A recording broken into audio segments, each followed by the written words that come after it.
But so we started to talk a bunch about, defining a purpose for why we want to change, why we want to move forward, and that, when people start to understand that, they can start to bring ideas.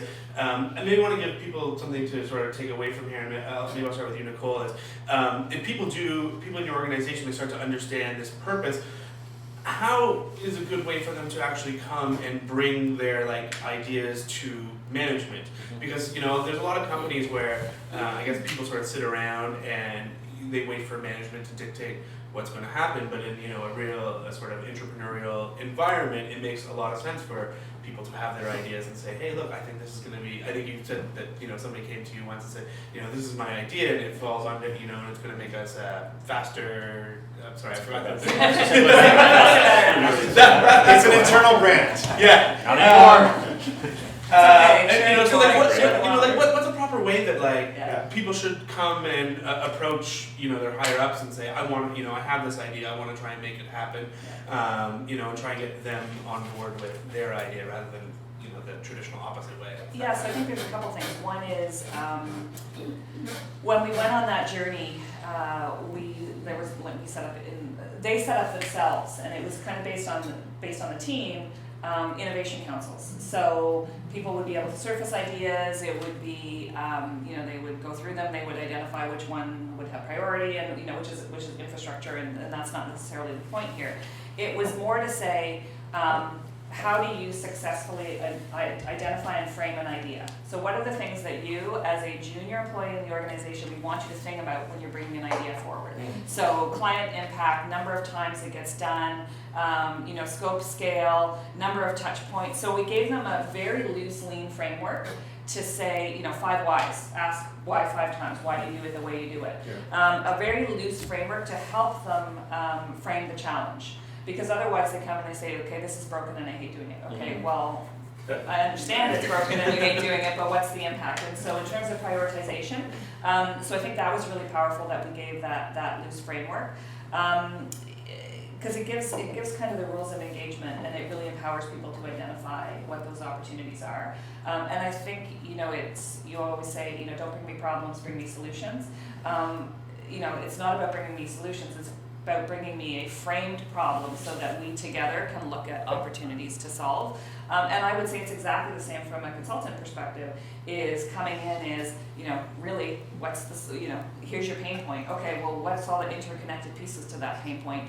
And then how do we build a solution aligned against it? I think is one of the most powerful things around innovation, is being able to frame what the problem is and really have an understanding of it before you even start to think about a solution. Yeah, and just on that, I think you're right, and I think sort of having that concept of this is what I need to do to get through that Dragon's Den, that innovation council, whatever you want to call it, that council's there is to both kind of listen to your ideas, but also kind of reinforce it before you go to the decision maker. But one question I've actually always liked to add to that thing is, talk to me about why this isn't going to work.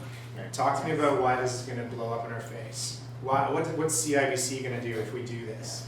And so I think we really shift with a lot of sort of our younger people who are very hungry and energetic, and we're going to change the world with this new digital app. Okay, great, love it. You've really laid out why it's going to work. Now I laid out how it's not going to work. We don't think a lot of it that way, but it forces you to uncover things about what work, and it makes them come with a more holistic ownership and solution problem. But well, and that's really from a intermediation problem. Yeah. That's really the difference, right? Is we come up with a solution and someone comes at it sideways, and we go, "Oh, we didn't think about that." Right? So that's the other tack onto to say someone else is thinking about it, so why don't you think about it at the same time? I was at this bank last week with the product guys. I looked around and said, "Where's compliance?" I'm like, "Oh, we'll bring them in at the end." I said, don't do that. Compliance guy, and I want a legal lady, and I want them here in the design stage. Yeah. And because, by the way, compliance and legal are actually nice people. I know we all think they're not. They're actually nice people, and we literally we want to be part of the solution. But when you bring it to us 24 hours before, and I have to tell you, the regulators won't let us do it. I look like the a-hole, but my job is to keep us out of jail.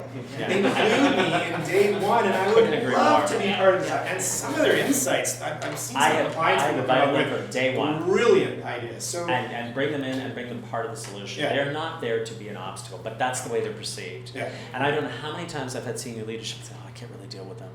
We'll deal with them later. It's like, no, bring them to the table because and without fail, they go, thank you for asking us to be here. We didn't know that was a need. We didn't understand that could be done. And I have had compliance completely rewritten because they never get asked. So I would agree with you. As opposed to constantly looking at everybody as a source of opposition, nobody really consciously walks into a room to be in opposition. Nobody.